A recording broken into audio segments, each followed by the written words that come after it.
Boa tarde a todas e todos. Sejam muito bem-vindos aqui a mais uma aula, mais uma palestra da nossa disciplina do NEABI, Busca dos Saberes Negros e Indígenas, aqui do NEABI. Então, hoje eu tenho a honra de receber aqui o queridíssimo professor Guilherme Marcondes, professor do Departamento de Sociologia, chefe do Departamento de Sociologia hoje, lá do IFIX, Instituto de Filosofia e Ciências Sociais, virá aqui hoje para nos abrilhantar com uma excelente palestra sobre o queridíssimo Alberto Guerreiro Ramos, que é um intelectual negro, enfim, mas eu vou falar isso, o Guilherme vai falar para a gente. Guilherme é um dos pouquíssimos professores negros do Instituto de Filosofia e Ciências Sociais da UFRJ. Ele, e é difícil de encontrar, tem mais um ou dois no máximo, dentre 78, 80 professores, para vocês terem essa noção. Então, para mim, é uma grande honra, um grande prazer receber o Guilherme, saber que o Guilherme tinha passado no concurso. Somos três. Somos três? Então, somos três. Olha, 3,78. 3,5. 3,5. Tem uns que não se reconhecem como tal, enfim, aquele negócio, né? Aquela dificuldade.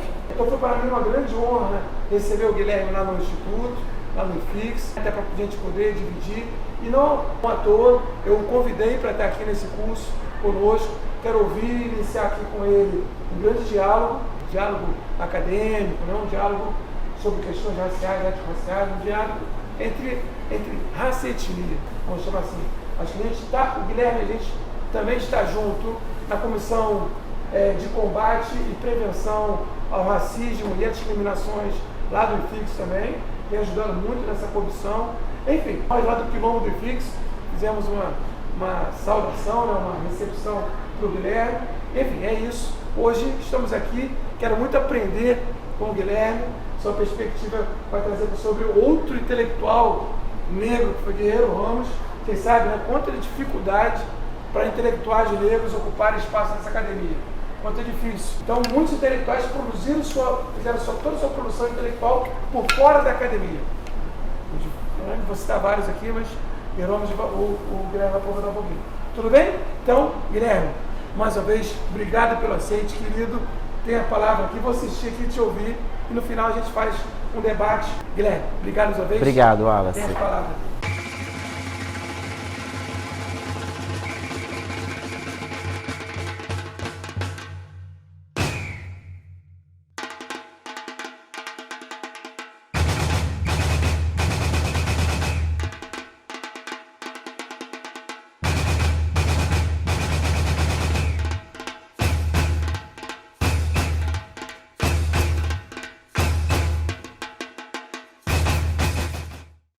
É um prazer estar aqui. Enfim, boa tarde. É um prazer estar aqui, Acho que o Wallace tem encabeçado um movimento na UFRJ que é importante. O NEABI é algo que a gente precisa na UFRJ, uma das primeiras a primeira universidade do Brasil, que vem da Universidade do Brasil. E só agora é que a gente está tendo um reforço, eu acho, importante em termos de pesquisa e extensão, e também no ensino, justamente com as leis de cotas, que a gente tem conseguido ingressar também mais massivamente, aspas, também nisso, na universidade, também em cargos docentes. Minha formação é na UFRJ, de 2007 a 2018, eu fiz a graduação em Ciências Sociais, o bacharelado e a licenciatura, o mestrado em Sociologia e Antropologia na UFRJ e o doutorado em Sociologia e Antropologia também na UFRJ. As minhas pesquisas elas são no campo da Sociologia da Arte. Eu também sou membro do Comitê de Imagem e Indução da ANPOX, que é a Associação Nacional de Pesquisa de Programas de Pós-Graduação, enfim, das áreas de Ciência Política, Sociologia e Antropologia, e também faço parte do Comitê de Pesquisa em Sociologia da Arte da Sociedade Brasileira de Sociologia. Como vocês sabem, já sou, infelizmente, chefe do Departamento de Sociologia, mas antes disso, eu fiz o meu pós-doutorado ao longo dos últimos 5 anos, de 2019 a 2023, na Universidade Estadual do Ceará. Eu tenho pesquisado e entrecruzado a sociologia da arte com a sociologia das relações étnico-raciais, com um pouco de pensamento social brasileiro, um pouco de sociologia do gênero, para pensar sobre o campo da arte contemporânea no Brasil.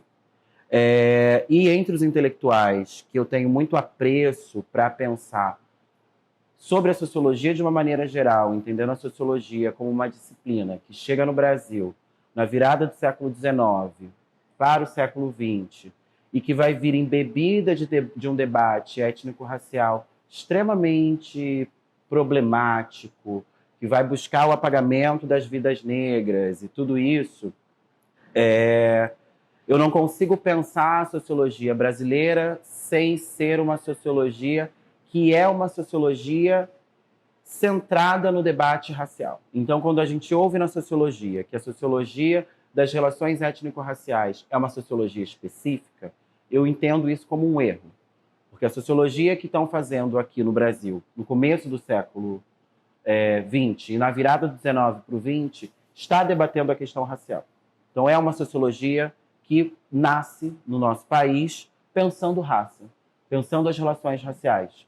Alguns querendo apagar, alguns querendo matar, alguns querendo dizer que isso aqui é uma democracia racial. Seja o que for, raça está no centro dos debates da sociologia quando ela vem para o país, mas existem aí uns intelectuais que acreditam que essa sociologia seja uma sociologia específica. Grande erro, grande burrice, podem corrigir essas pessoas quando encontrá-las. Vou falar para vocês de um dos pioneiros da sociologia no país, que é Alberto Guerreiro Ramos, que nasceu em Santo Amaro da Purificação em 1915 e faleceu em 1982 em Los Angeles. Alberto Guerreiro Ramos, em sua juventude, tem esse traço, fez parte da Associação Integralista Brasileira, que era esse movimento fascistoide que a gente tinha no Brasil, a gente precisa demarcar isso, que alguns intelectuais negros, Guerreiro Ramos e mesmo Abdias Nascimento, passaram pela Ação Integralista Brasileira. Isso é muitas vezes utilizado como uma forma de ataque às suas biografias, o que é também uma grande burrice, uma grande ignorância, porque a gente está falando do período da juventude de dois intelectuais jovens negros num país extremamente racista, doidos para se integrar e pensar política, e encontraram nesse movimento uma maneira de se pensarem politicamente. E foi, então, uma entrada para eles para debater politicamente no país, mas, enfim, é mesmo uma ação integralista que é bastante problemática. Então, se vocês forem procurar depois, vocês vão encontrar muitas informações sobre como esse movimento integralista ele é um movimento de direita e de uma direita com tendências fascistas. Ele sai, depois de um tempo dessa conexão com a ação integralista, mas é importante destacar que, com a ajuda das pessoas do integralismo, é que ele vem da Bahia para o Rio de Janeiro para estudar na Universidade do Brasil, na Faculdade Nacional de Filosofia do Rio de Janeiro, que é atualmente o IFIX. Ele vai se diplomar lá em 1942 e ele tentou ser docente da Universidade do Brasil, a maneira como as pessoas iam atuar no funcionalismo público no período era diferente, não era um concurso público como a gente tem hoje, então era por indicações e ele foi indicado, mas acontece que a sua relação com o integralismo acaba também atrapalhando essa entrada, fora o racismo vigente à época. Então o Guerreiro Ramos ele acaba não se tornando professor da UFRJ, mas ele ingressa no Departamento de Administração do Serviço Federal. É importante a gente pensar esse período, porque a gente está falando de um período que é da década de 30 para a década de 40, quando no debate sobre a sociedade brasileira, na década de 30, no começo da década de 30, Gilberto Freire vai publicar Casagrande Senzala, texto a partir do qual Arthur Ramos, outro professor da UFRJ, do curso de Antropologia, um antropólogo, vai cunhar a ideia de democracia racial. Então, não foi Gilberto Freire que falou em democracia racial. Se alguém disser isso, está falando besteira. Então, vocês têm que também, quando falar sobre isso, saber colocar como cada coisa foi dita. Então, é importante a gente lembrar que, quando a gente lê Casagrande Senzala, não tem em nenhum momento no texto a expressão democracia racial. Isso não existe. Vocês vão olhar o texto e não está lá. Mas é a partir desse livro que vai se cunhar essa expressão, vai se ter essa ideia de que o Brasil seria, então, livre de preconceitos e nós estaríamos integrados facilmente nessa estrutura social, né? E isso se dá justamente por meio do trabalho do Gilberto Freire, que é apropriado também como uma forma de imagem da nação brasileira pelo governo de Getúlio Vargas, nosso primeiro ditador do século XX, pai dos pobres, mas que, lá na Constituição de 1934, escrevia que a imigração de pessoas negras do continente africano não era bem-vinda, mas do continente europeu era super apreciada. Então, a gente está falando de um país que, na lei, não queria mais pessoas negras aqui dentro. Mas, para ir lá no estádio do Vasco, em São Januário, no Dia Nacional da Raça, criado por Getúlio Vargas, que era 5 de setembro, faziam apresentações que emulavam, por exemplo, a ideia de que seríamos, então, um povo mestiço, integrado, bacana, livre de preconceitos, mas essas são, então, as problemáticas do período. Um país que está nascendo com a imagem racialmente democrático, mas, ao mesmo tempo, um país que está negando e achando formas de apagar, de violar a dignidade dessas pessoas negras. E Gilberto Freire tem um papel importantíssimo e Getúlio Vargas tem um papel importantíssimo nesse período. Guerreiro Ramos entra nesse momento, então, no próprio governo de Getúlio Vargas, ele assessorou Getúlio Vargas no seu segundo governo, atuando em seguida como diretor do Departamento de Sociologia do Instituto Superior de Estudos Brasileiros, o ISEB. E no ISEB ele vai constituir um dos núcleos mais importantes da formação da ideologia nacional desenvolvimentista do nosso país. A gente tem que lembrar que esse Brasil, nesse período, é também um Brasil que está vindo de um âmbito rural para uma migração de sua estrutura para se pensar como industrializado. Então, todo o industrialismo, tudo isso que vocês estudam para o Enem, para fazer a prova, tudo isso está junto nesse período. Lá Getúlio Vargas, lá Gilberto Freire, Guerreiro Ramos tem um papel importantíssimo na ideia de desenvolvimentismo para a nação brasileira, com foco, então, na urbanidade, na industrialização, nesse projeto de futuro para o país. Eu tenho aí minhas discordâncias com o nacional-desenvolvimentismo, acho que penso de uma maneira distinta disso, mas é a tendência que vigorava à época do que seria interessante para pensar o desenvolvimento da nação brasileira. Bem, em fim da década de 40, o Guerreiro Ramos começa a atuar no Teatro Experimental do Negro, que é fundado pelo Abdias Nascimento, e é esse grupo de teatro que vai se colocar contrariamente aos padrões do teatro que a gente tinha na nação brasileira, que era aquele teatro que vai ter as personagens negras sendo feitas por pessoas brancas, que usavam de blackface, ou então com pessoas negras em papéis secundários ou terciários, e muitas vezes personagens que eram extremamente estereotipadas e caricatas. Obrigado. Caricatas. Uma caricatura de pobreza, uma caricatura de subdesenvolvimento. E no TEM, o Guerreiro Ramos vai atuar durante muitos anos. Isso é uma virada no pensamento do Guerreiro Ramos, quando ele vai, então, a gente precisa pensar esse intelectual que vem da Bahia, no contato com o integralismo, com todas aquelas teorias racistas que vigoravam dentro da Universidade do Brasil. Se hoje somos poucos na universidade, imagina naquele período. Né? Eu estou falando de 100 anos atrás. Imagina que universidade era essa.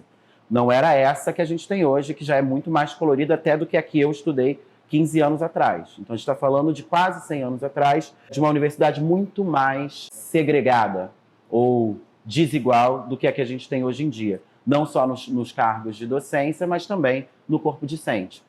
Jamais imagino eu que Guerreiro Ramos encontrou uma turma como essa aqui que eu estou vendo diante de mim. Né? Eu não tive uma turma na minha graduação que fosse assim. Então, imaginemos que a gente está falando de um intelectual que vai se formar intelectualmente também no momento em que poucas pessoas negras tinham acesso à universidade e embebidos de teorias racistas.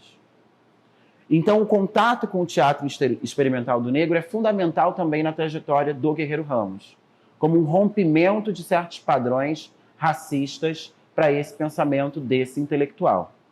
Ele foi filiado também ao Partido Trabalhista Brasileiro, ele concorreu a deputado federal, tendo sido eleito como suplente, e com a ida do Leonel Brizola para assumir o cargo de governador do Rio Grande do Sul, ele ocupou a vaga em 1963, mas em virtude do AI-1, ele teve seu mandato cassado. Ele se refugiou nos Estados Unidos, em Los Angeles, onde atuou como docente da Universidade do Sul da Califórnia. Segundo o Correio Brasiliense, em edição de outubro de 64, Guerreiro Ramos foi partidário do intervencionismo econômico, do monopólio estatal do petróleo, da nacionalização da indústria farmacêutica e dos depósitos bancários, considerando necessária a formação constitucional a fim de que, com o pagamento das desapropriações em títulos da dívida pública, se pudesse promover a reforma agrária, inicialmente corporativista, mas sem considerar necessária qualquer experiência coletivista.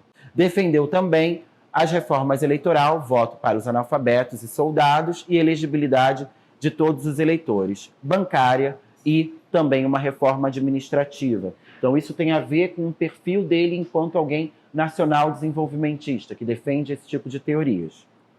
Bem, a fortuna crítica do pensamento do Guerreiro Ramos tem destacado duas fases no pensamento do autor, antes e depois da sua atuação no teatro experimental do negro, como eu estava dizendo anteriormente. Suas teorias mais fortemente combativas em relação à discriminação racial e ao que chamava de uma sociologia enlatada, visto que era importada de contextos exógenos e distintos do brasileiro, é formulada, por conseguinte, a partir de sua atuação teórica e prática por meio do teatro experimental do negro, que teve sua vasta atuação no âmbito cultural, tendo sido Guerreiro Ramos diretor do Instituto Nacional do Negro, braço do TEM, voltado à promoção de cursos nas áreas de educação, cultura, formação profissional, além da realização de atividades cênicas e psicoterapêuticas. Eu vou fazer um breve panorama do trabalho do Guerreiro Ramos a partir desse livro de 1957, que é a Introdução Crítica à Sociologia Brasileira. É um livro que eu considero, de fato, pioneiro. Pioneiro no sentido de que ele antecipa uma série de debates que a gente agora está de novo recuperando ou está tornando mais acadêmicos, ou enfim. A gente pode pensar o que está acontecendo com esses debates, mas fato é que Guerreiro Ramos é uma das pessoas que, por exemplo, vai lançar ainda em 57 um livro e que vai estar falando da patologia social do branco brasileiro. Né? Se as pessoas hoje estão falando nas redes sociais com aqueles textos que são enormes e, ao mesmo tempo, extremamente rasos, desculpa a galera das redes sociais, mas esses cards muitas vezes são muito problemáticos, trazem muita desinformação, mas eles ajudam a vulgarizar o pensamento, a gente precisa lembrar que Guerreiro Ramos está falando dessa branquitude de outra forma. Ele não está usando o termo branquitude, ele está falando de brancura, ele está falando de uma patologia social do branco brasileiro, mas é um debate que já está publicado desde 57. Não nasceu ontem, na coleção de pequenos livrinhos que veio da Djamila Ribeiro e ajudou a vulgarizar o pensamento e o debate. Não é daí que nasceu esse debate. Esse debate ele já está presente no Brasil há muito tempo. Esse debate só não tinha sido publicizado devidamente. Então, parabéns, Djamila, e todos os intelectuais que escreveram com ela, porque conseguiram aí vulgarizar um pensamento que precisava circular de uma maneira mais profunda. Ao mesmo tempo, a gente precisa entender o que é cada coisa. A coleção Feminismos Plurais tem uma importância muito grande no momento atual para circular um debate, mas ela não é o debate como um todo. O debate nasce de outros autores e outras autoras que aqueles intelectuais estão pesquisando e lendo. E a gente precisa lembrar que Guerreiro Ramos é um desses intelectuais pioneiros para a gente falar de branquitude, para a gente falar desse combate à branquitude, né? Para problematizar essa branquitude, para racializar o que seja a branquitude, a gente precisa lembrar desse intelectual. Isso não nasceu em 2018. Né? Quem faz isso, quem chega só até aqui, está fazendo uma pesquisa muito rasa. Bem, Para ele, as ciências sociais não podem existir extemporaneamente, tanto em termos de época e de tempo de intervenção, como de método que Guerreiro Ramos empregava, enraizado nas teorias clássicas e científicas, mas sem o formalismo consular e o positivismo enlatado, o provincianismo, o provinciano que combatia e criticava incansavelmente. Não há dúvida de que o pensamento de Guerreiro Ramos encontrava-se à frente de sua própria época. De fato, Guerreiro Ramos está naquele período, e aí a gente precisa lembrar desse nacionalismo do Guerreiro Ramos, que realmente não é muito a minha praia ideológica, mas é um nacionalismo que é importante para a gente pensar sobre essas teorias. Que teorias, quando a gente vai fazer teoria, quando a gente vai fazer pesquisa, a gente precisa pensar sobre que teorias a gente está importando, por que a gente está importando, se um conceito que é cunhado nos Estados Unidos de fato serve para a gente pensar sobre a realidade brasileira. Às vezes não cabe. Às vezes pode ser muito bacana, esse debate que tem lá nos Estados Unidos, mas que não cabe, de fato, quando a gente vai ver quem são os atores sociais que a gente está aqui analisando. Porque quando a gente faz análise da sociedade, a gente faz uma análise que precisa levar em conta também a história dos contextos. E pesquisar o Rio de Janeiro não é a mesma coisa que pesquisar Florianópolis, que não é a mesma coisa que pesquisar a Amazônia, que não é a mesma coisa que pesquisar o Ceará. Então a gente precisa entender esses conceitos a partir dos seus contextos, né? E a mesma coisa cabe, então, para essas teorias que a gente vai importar. E Guerreiro Ramos está dizendo nessa obra, que é a Introdução Crítica à Sociologia Brasileira, ele fala muito da necessidade da gente fazer uma espécie de transposição didática, para a gente pensar em termos das ciências da educação, desses conceitos.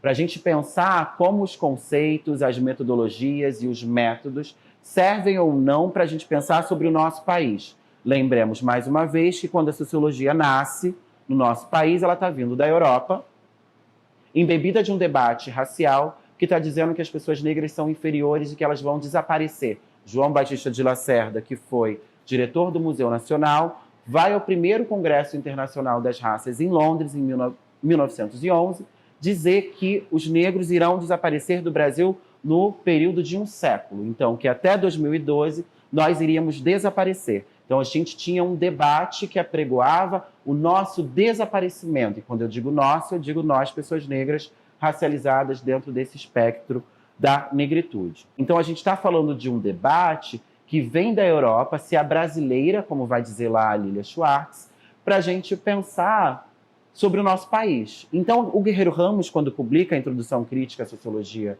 Brasileira, ele também está dialogando e debatendo sobre essa tendência da sociologia de importar teorias, métodos e metodologias para pensar sobre a nossa realidade, métodos, metodologias e conceitos que não necessariamente servem para pensar sobre o nosso país, sobre os nossos contextos, sobre a nossa história. Então a gente precisa entender o que esse autor está tentando trazer nesse contexto. Por isso que eu estou insistindo tanto nisso do contexto. Então a parte 1 do livro se chama Crítica da Sociologia Brasileira, e nela ele vai falar, por exemplo, que a compreensão objetiva da sociedade nacional é resultado de um processo histórico. Não salta da cabeça de ninguém por mera inspiração ou vontade, nem é epistemologicamente possível na ausência de certos fatores reais. A objetividade do conhecimento histórico-sociológico, como todos sabem, difere largamente da objetividade do conhecimento físico-matemático.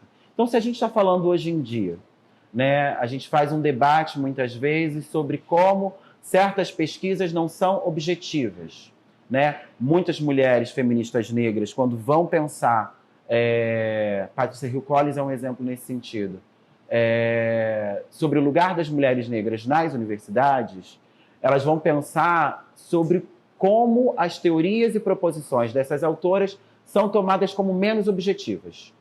Ou quantas pessoas a gente conhece que ouviram na universidade que aquelas pesquisas que eram militantes demais porque falavam dessas coisas de negro, né? Então, ou essas coisas de mulher, para a gente falar das feministas. Então, a gente sabe que a objetividade do conhecimento ela é relativa, quando a gente está falando das ciências humanas. E ele, em 57, está fazendo esse debate. Esse debate não nasceu ontem. Esse debate só não teve, então, uma devida apreensão pela universidade. E aí a gente pode debater o porquê isso aconteceu. Mas esse autor está adiantando um importante debate nesse sentido. Né? No conhecimento do átomo ou da célula, incide escassa interferência do contexto histórico-sociológico do pesquisador. Mas no conhecimento dos fatos sociais, essa interferência é iniludível. Sendo o homem um ser em situação ou um ser historicamente construído, não se dá para ele aquela circunstância suposta por Descartes ou Émile Durkheim, em que um eu se defronta com a realidade histórico-social como se essa fosse suscetível de ser apanhada em sua essência por um pensamento soberano, liberto de julgamentos de valor, pré-noções e mesmo de tendenciosidade. Então esse conhecimento, todo o conhecimento dos homens brancos, das mulheres negras, dos homens negros, das pessoas PCDs, de todas essas pessoas, eles são conhecimentos situados, no final das contas.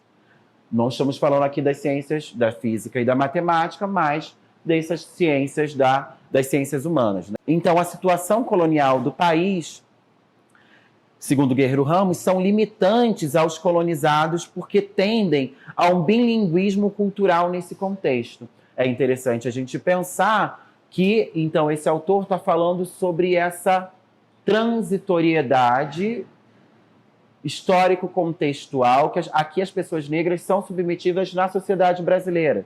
De um lado, em tempos coloniais, na situação de escravizados, né, mantendo sua cultura, sua ancestralidade, suas práticas, como conseguiam fazer isso, e, de outro lado, tendo que lidar com os regramentos da sociedade branco-ocidental que se formava no país. E a gente não pode esquecer que o Rio de Janeiro é a única capital fora da Europa que foi berço e sede de uma coroa.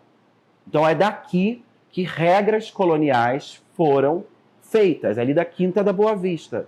Isso é uma exceção no mundo. Nenhuma colônia, nenhuma coroa saiu de seu lugar. Só a portuguesa, e foi aqui que ela esteve. Foi daqui que fizeram regras racistas, problemáticas, que a gente combate, etc. Elas brotaram nas ruas dessa cidade. E a gente não pode esquecer disso. Isso traz uma excepcionalidade para a cidade do Rio de Janeiro no mundo. Não é pouca coisa. O racismo aqui é impregnado de fato. Então, ele aponta os defeitos dessa sociologia nacional, fundada também no positivismo do Benjamin Constant, nessa primeira parte. E ele fala ainda, né, de forma geral, os textos se concentram na questão do método e do fazer sociológico com atuação contrária ao que ele vai chamar na segunda parte do livro de uma sociologia enlatada. Eu vou tentar correr um pouco mais para a gente poder debater melhor. Nessa parte 2, que se chama Cartilha Brasileira do Aprendiz de Sociólogo, Prefácio a uma Sociologia Nacional, o Guerreiro Ramos aplica uma conduta contundente e crítica a essa sociologia que ele chamará de enlatada, pautada em visões, métodos e teorias que pouco estão conectadas com a vida social no país. Assim, no segundo Congresso Latino-Americano de Sociologia, Guerreiro Ramos propôs algumas prescrições visando a emancipação da sociologia de padrões alienígenas, diga-se, europeus e norte-americanos, para que a sociologia nacional de fato estivesse de acordo com a realidade do país.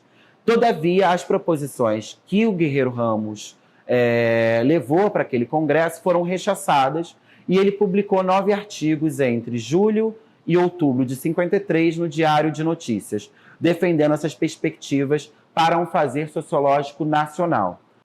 Ele vai dizer que, na qualidade de presidente da Comissão de Estruturas Nacionais e Regionais, ele submeteu à apreciação daquele certame um documento que continha as seguintes prescrições. As soluções dos problemas sociais dos países latino-americanos devem ser propostas tendo em vista as condições efetivas de suas estruturas nacionais e regionais, sendo desaconselhável a transplantação literal de medidas adotadas em países plenamente desenvolvidos. Então, Lembre-se que ele tem essa coisa do desenvolvimentismo em mente. Na segunda proposição, ele vai dizer que a organização do ensino de sociologia nos países latino-americanos deve obedecer ao propósito fundamental de contribuir para a emancipação cultural dos discentes, equipando-os de instrumentos intelectuais que os capacitem a interpretar de modo autêntico os problemas das estruturas nacionais e regionais a que se vinculam. Terceira, no exercício das atividades de aconselhamento, sociólogos latino-americanos não devem perder de vista a disponibilidade da renda nacional de seus países, necessárias para suportar os encargos decorrentes das medidas propostas. No estágio atual do desenvolvimento das nações latino-americanas e em face de suas necessidades cada vez maiores de desenvolvimento de bens de produção, é desaconselhável aplicar recursos na prática de pesquisas sobre minúcias da vida social, devendo-se estimular a formulação e interpretações genéricas de aspectos global e parciais das estruturas nacionais e regionais. Sempre essa coisa do desenvolvimentismo. O trabalho sociológico deve ter sempre em vista que a melhoria das condições de vida das populações está condicionada ao desenvolvimento industrial das estruturas nacionais e regionais.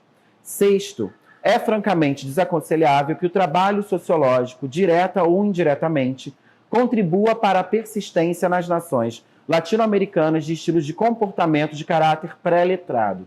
Ao contrário, no que concerne às populações indígenas ou afro-americanas, os sociólogos devem aplicar-se no estudo e na proposição de mecanismos de integração social que aprecia a incorporação desses contingentes humanos na estrutura econômica e cultural dos países latino-americanos.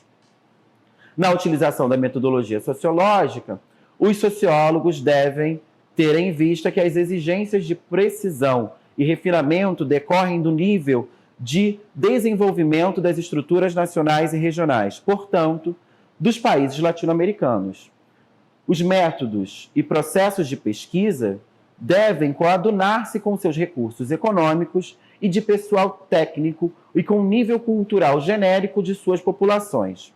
Essas teses foram entendidas de maneira ruidosa pelos integrantes do Congresso e por 22 votos contra 9, ele teve esse estudo rechaçado e demonstrações de ódio e desprezo por seus opositores. Os referidos textos que depois ele vai fazer nesse jornal, né, a partir de cada uma dessas proposições e que estão presentes nessa parte 2, ele vai debater a necessidade da sociologia se atentar às questões econômicas, refletindo sobre o conceito de industrialização.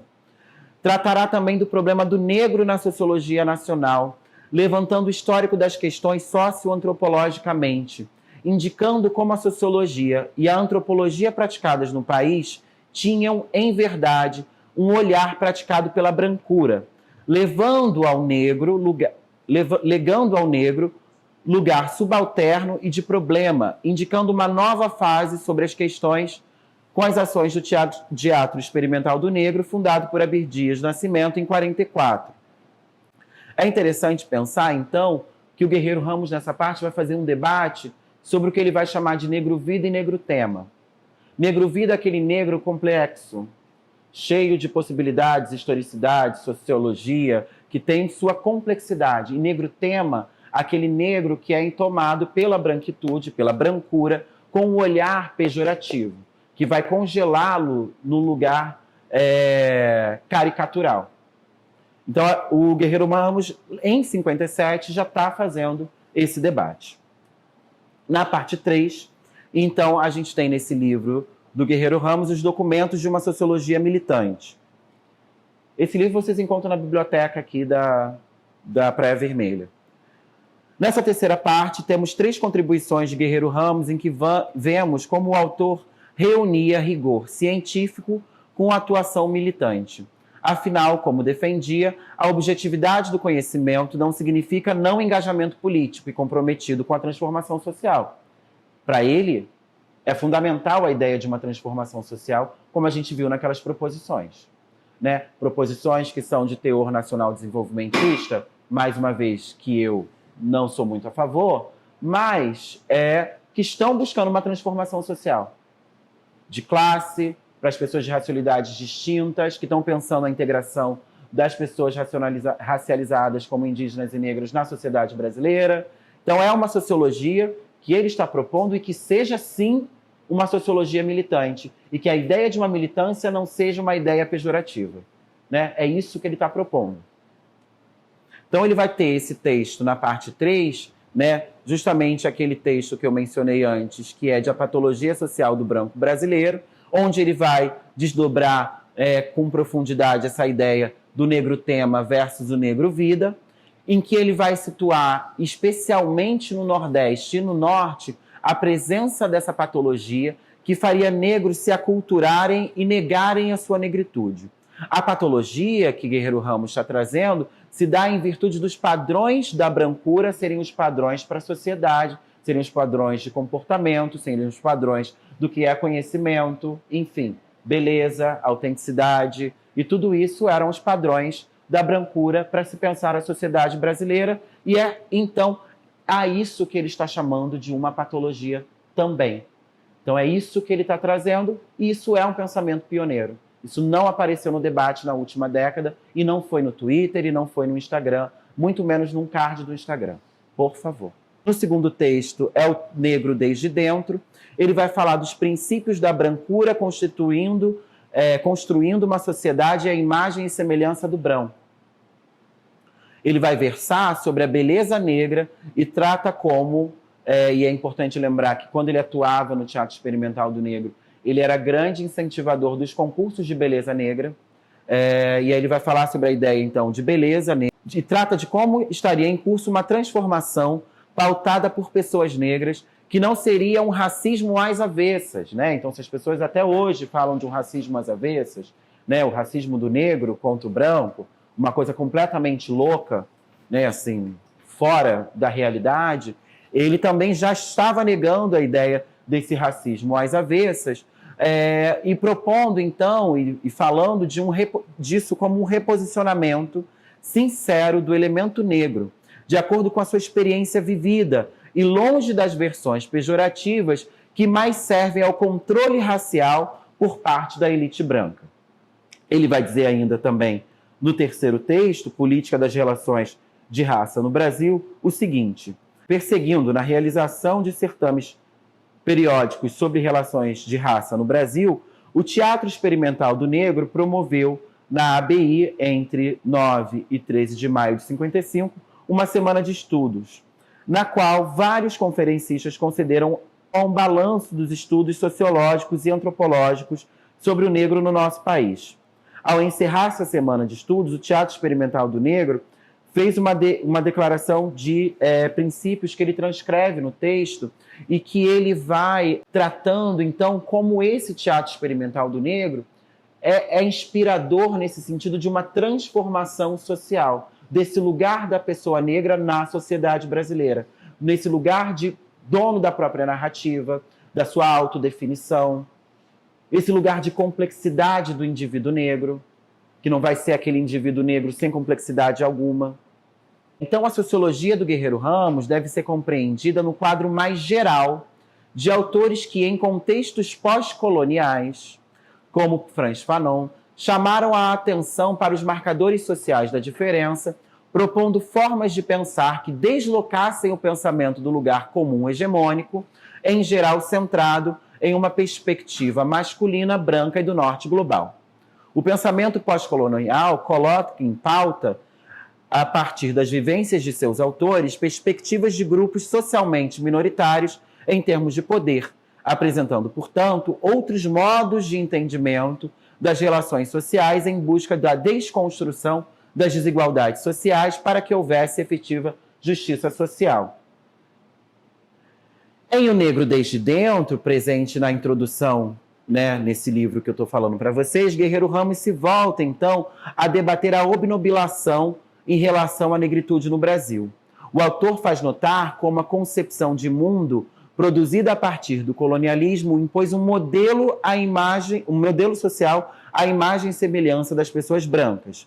Deste modo, indica como no colonizado Brasil, os valores prestigiados estariam em acordo com aqueles carregados por seus colonizadores, enquanto o elemento negro estaria situado no polo das imperfeições sociais. Constitui-se, assim, uma sociedade que nega seu próprio povo em busca de um padrão embranquecido e estrangeiro, tratando de modo folclórico e ingênuo, mesmo no campo científico, os valores da negritude. Um processo que o autor entende como de uma aculturação do conhecimento domesticado pela brancura.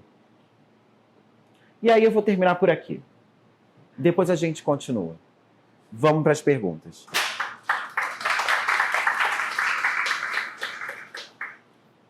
Então, vamos lá. Assim, então, o que eu agora fazendo com vocês aqui? Primeiro, agradecendo mais uma vez demasiadamente a palestra do Guilherme. E eu quero só fazer uma conexão do que ele está trazendo hoje com a nossa disciplina, com aquilo que a gente tem discutido até então. Tá? Então, vamos ver o quanto que essa contribuição que o Guilherme traz hoje é fundamental para aquilo que a gente já tem debatido aqui e colaborando sobremaneira para aquilo que a gente, em alguma medida, tem construído juntos. Né? Então, primeiro, assim, ele traz um intelectual, o Guerreiro Ramos. Né? Eu não sou especialista, tá? Especialista é o Guilherme. Então, estou aqui aprendendo. Vou colocar algumas questões para você, por favor, nos ajudar a pensar na nossa disciplina de forma geral. Eu fiz aqui algumas anotações. O que o Guilherme está trazendo aqui para a gente hoje? Né? Primeiro que ele começa a trazer um aspecto fundamental, qual seja, desmistificando a ideia da democracia racial, como um conceito do Gilberto Freire.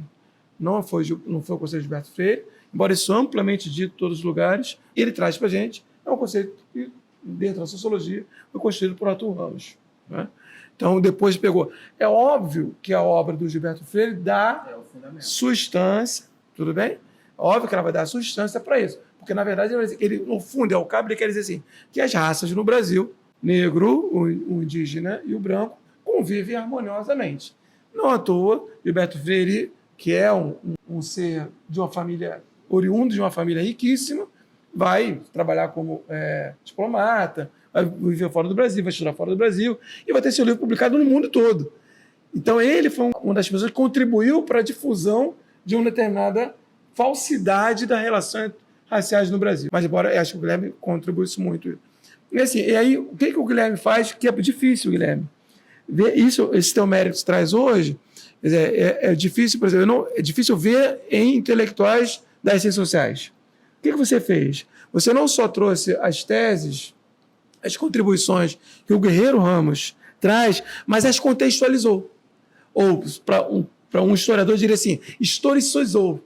É isso, porque normalmente o que a gente tem em comum, isso na minha área, na minha outra área, que é a ciência política, é muito comum. As pessoas começam a falar de Estado, de lei, de instituições, e ignoram completamente o seu contexto histórico.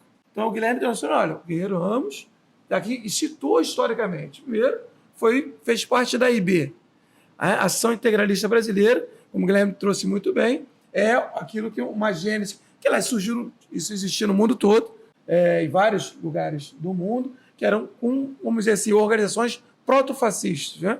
Ou que tinham uma correlação muito forte com o nazifascismo que está em vigor na Alemanha, que surgiu ali com Mussolini na década de 20, né, na Itália, e que vai se espraiar pelo mundo todo. Estados Unidos, América Latina, pela própria Europa.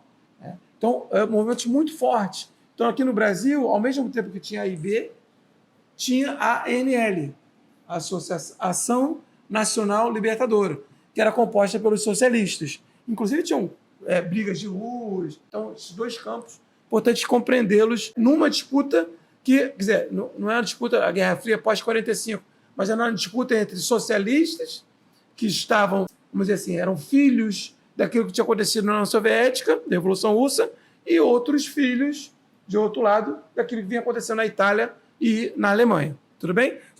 E, portanto, o Guerreiro fez parte, na sua juventude, como o Guilherme trouxe para a gente, da AIB. Tá? Acho que a Júlia colocou aqui muito bem também, trazendo o que o Abdias também fez parte da AIB. Diante disso, o que o Guilherme traz para a gente? Bom, ele fez parte da AIB na sua juventude, mas ele não se manteve nessa perspectiva ideológica ao longo da sua vida, muito ao contrário. E aí, o que o Guerreiro faz? Ele migra para um processo, me corrija, Guilherme, por favor, se estiver errado, ele vai migrar para uma perspectiva nacional desenvolvimentista, que alguns outros teóricos vão chamar de trabalhismo. Então, assim, agora trabalhando com conceitos, tá? Nacional desenvolvimentismo, que também foi um processo que também não é um processo estritamente nacional. Isso vai ocorrer desde a crise da Bolsa de Valores em 1929, tá? Então vai começar lá depois vai ter um modelo de welfare state, que é, no caso internacional, e aqui no Brasil vai ser muito imposto pelo Vargas e pelo varguismo. E aí é importante situar que o Guerreiro trabalhou junto com Vargas. E eu nem sabia disso, foi muito legal o que o Guilherme trouxe. E também se propôs a trabalhar com o Brizola. E depois, consequentemente, ele sai da IB, que é um partido, vamos chamar assim, né? Eu não gosto dessa especificação de direita e esquerda, vamos fazer aqui só de modo didático, tá? Sai do campo da direita e vem para um campo da centro-esquerda, vamos chamar assim, tá? Que seria o trabalhismo.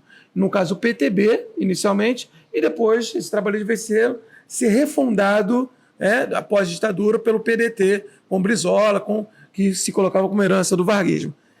O Abdias também fez esse caminho. Importante compreender isso. Abdias também foi da IB, faz o mesmo caminho, também junto com Brizola, foi senador pelo PDT, aqui e tudo mais. Bom, o que eu quero trazer também, acho que é importante a gente pensar aqui, e o Guilherme trouxe muito bem, assim, o quanto que hoje nós discutimos, e aí citou os exemplos da Djamila, etc., que contribuiu. Ótimo, né? Não estou falando mal. Eu acho ótimo, eu já li, eu gosto. Mas não foi a Carla Cotirene, por exemplo, que criou a ideia de interseccionalidade. Ela ajudou a popularizar no nosso país. Muito obrigado, Carla. Muito bom, né? Isso foi feito pela... Mas a gente tem que saber quem criou o quê. Isso é fundamental. E assim, então esse é um ponto. Assim, quando, por exemplo, agora você falando isso, eu me lembrei. Quando a Angela Davis chega aqui no Brasil e fala: vocês gostam muito de mim, mas vocês não leram a Lélia Gonzalez? Estão entendendo?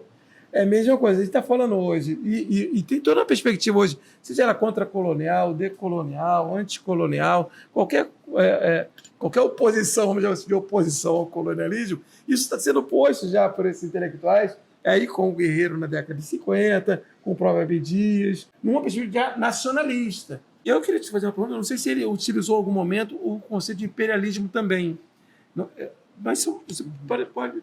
Porque assim, era muito comum também dentro dessa esquerda nacionalista utilizar-se do conceito do imperialismo para criticar. Assim, queremos um desenvolvimento nacional, por quê? Porque há uma oposição ao imperialismo que era dominado, no caso, inclusive tem algumas pessoas... É um conceito em desuso, tá? Mas ainda se usa uma crítica profunda à hegemonia mundial dos Estados Unidos. Né? Então, é um pouco nesse sentido. O que você foi maravilhoso para a gente. Por quê? O que eu tenho feito com eles o tempo todo aqui, Guilherme? Fala assim, tomem muito cuidado com a utilização de conceitos. Para não reproduzir conceitos de qualquer maneira ou de maneira, uma medida fora do seu contexto histórico, historicismo, outra coisa, uma corrente da história. Mas fora do seu contexto histórico ou, enfim, descontextualizar no caso. Aí você traz essa questão da contribuição do Guerreiro para, numa crítica à importação de conceitos criados, evidentemente, por europeus e por estadunidenses, hegemônicos no mundo, para o Brasil, para entender o Brasil. O quanto que isso é absolutamente nefasto. Isso, a perspectiva decolonial faz isso hoje com muita ênfase. As contracoloniais também fazem isso com muita ênfase. Mas não são eles que inauguram esse processo. Isso que é importante para a gente entender, sabe? Então, por isso, nesse sentido, eu queria também colocar aqui. Então, acho que... é isso que você trouxe aqui, o exemplo que o Guilherme trouxe, de que no segundo Congresso Latino-Americano de Sociologia, aí o Guerreiro fez uma série de propostas de mudança dessa sociologia que ele chama de enlatada, lindo isso, e ela foi rejeitada pela sua ampla maioria de sociólogos. Eu estou lendo Grada Quilomba, que até coloquei um pouco lá na... Aliás, dei uma aula aqui na semana passada, 2 semanas sobre a Grada Quilomba aqui para eles. E não só na Grada, a gente vai pegar a Grada, vai pegar Franz Fanon, vai pegar o próprio Nego Bispo, que a gente discute bastante aqui. Então, todos esses autores têm muita preocupação seja com o tipo de linguagem, né? Usando linguagem, o Nego Bicho usa mais uma linguagem, a Grada Quilombola vai falar de conceitos, vai falar de categorias, nós falamos também. Então, essa que é o Guerreiro já está trazendo isso. Mas o que me conforta é ver que tanto a Grada, enquanto a Lélia, aliás, Lélia também, Grada, Lélia, a própria Abdias, Guerreiro Ramos, a gente podia fazer, aliás, essa aula do Guilherme, me deu a ideia de a gente fazer um curso desse pensamento social negro, trazer o Clóvis Moura, o Edson Carneiro, né, esse pensamento social já da década de 50, 30, 40, 50, 60, tá, para a gente poder resgatar esses intelectuais que não tiveram ressonância dentro da academia. Mas por que eu estou falando tudo isso e quero associar com a negação? Quando vocês propuserem grandes alterações nos quadros dentro da universidade, e essas alterações forem rejeitadas, não se entendam como loucos, como imbecis, como ignorantes ou qualquer coisa equivalente. Percebam? É isso que eu quero que a gente pense. Porque, assim, certamente, o Guilherme não falou um pouco da vida dele, mas ele certamente poderia falar isso da vida dele, eu poderia falar da minha. A Lélia, eu estava lendo Lélia nesse último. A Lélia falando demais sobre isso, quanto que ela propunha coisa, e quanto será amplamente rejeitado. Por quê? Por conta dessa hegemonia racista à sociedade e que não está propensa ou disposta a fazer qualquer tipo de alteração no status quo, vamos chamar assim, naquilo que predomina. Então, quando eu ver Guerreiro Ramos, puta intelectual, sofrendo esse mesmo processo, quando vocês, eu vou dar Lélia aqui para vocês, quando vocês verem Lélia sofrendo esse mesmo, só para a gente poder compreender como é que funciona esse mecanismo. Isso não passa por um intelectual negro, isso é quase que uma constância de intelectuais negros. E vão procurar encontrar nesses intelectuais, ou em vocês, que senão, né, estão aqui se formando, ou no Guilherme, certamente já passou por isso, comigo, enfim, outros intelectuais, sempre vão procurar alguma coisa para desabonar ou para desqualificar esse seu pensamento, seu raciocínio. Por quê? Mas por uma questão de predomínio de um racismo social. Mas não se sintam isolados, sempre se associem. Acho que esse é um ponto que eu queria... Enfim, para finalizar, acho que é isso que eu queria falar, trazer um pouquinho mais. E aí, acho muito bacana que o Guilherme trouxe aqui, contribui demais para a nossa disciplina, a questão da crítica dessa patologia, né, dos padrões de brancura que o Guerreiro Ramos. Enfim, amigo, é isso. Eu queria só te agradecer. Se você quiser, enfim, comentar mais alguma coisinha e ver quanto que trazê-lo aqui, você trazer isso para a gente, foi importante, tudo registrado aqui no canal, vai sair, mas quanto que é importante a gente ampliar esse debate no pensamento negro. Mais uma vez, muito obrigado. Obrigado, Wallace. Não, eu acho que é isso. Assim, eu acho que Guerreiro Ramos ele é um autor que foi... A gente não precisa concordar com tudo que ele diz, mas eu acho que é um autor, como de nenhum autor, que a gente não precisa concordar com tudo e a gente não avança na ciência se a gente só concordar. A gente precisa fazer críticas a qualquer autor. Mas é um autor que, de fato, foi pioneiro. É um autor que pegou briga com muita gente para pensar numa sociologia que fosse mais acurada para pensar sobre a situação nacional, que fosse capaz, de fato, de trazer uma transformação da situação social das pessoas negras e indígenas e pobres da sociedade brasileira, e uma mudança nesse sentido. Ele acreditava muito fortemente na industrialização como um mecanismo para essa transformação social. E ele propôs, acho que muitos métodos e formas, essa ideia da gente pensar, e aí depois ele tem um livro publicado em 58 que se chama A Redução Sociológica, que é esse método que ele vai propor para pensar contrariamente a essa sociologia enlatada. Então aí o Guerreiro ele tem uma trajetória de vida que ela pode ser polêmica, mas ela não deve ser deixada de lado, ela não deve ser ignorada.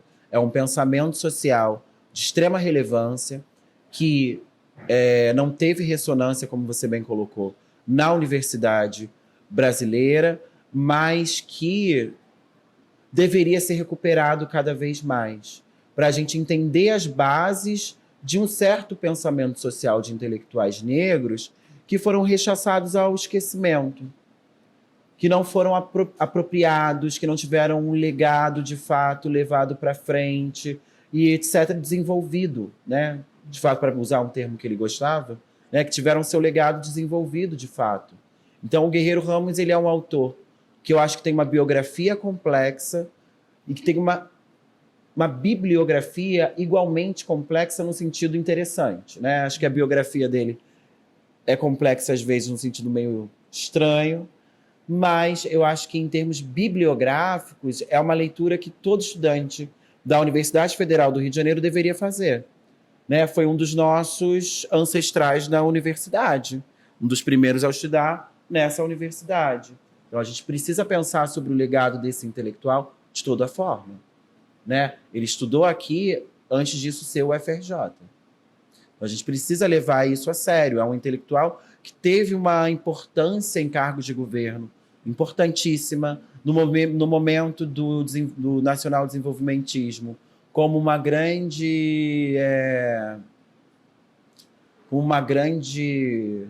ideologia para o desenvolvimento da nação, para a transformação do Brasil. Ele estava por dentro debatendo isso. Então, isso não é pouca coisa. Né? Ele não deu aula na universidade, mas ele estava no governo trabalhando com o nacional desenvolvimentismo. Isso é coisa beça. Isso não é pouco. Né? Então, acho que pensar a circulação desse intelectual, as proposições dele, enfim, ler na minúcia, eu acho que vale a pena. Enfim, obrigado pela escuta e que a gente possa ir dialogando ainda com o Guerreiro Ramos em outros momentos. Obrigado, meu amigão. Então, gostou desse vídeo aí? Curta, compartilhe, se inscreva no canal. Beijo! Valeu, gente!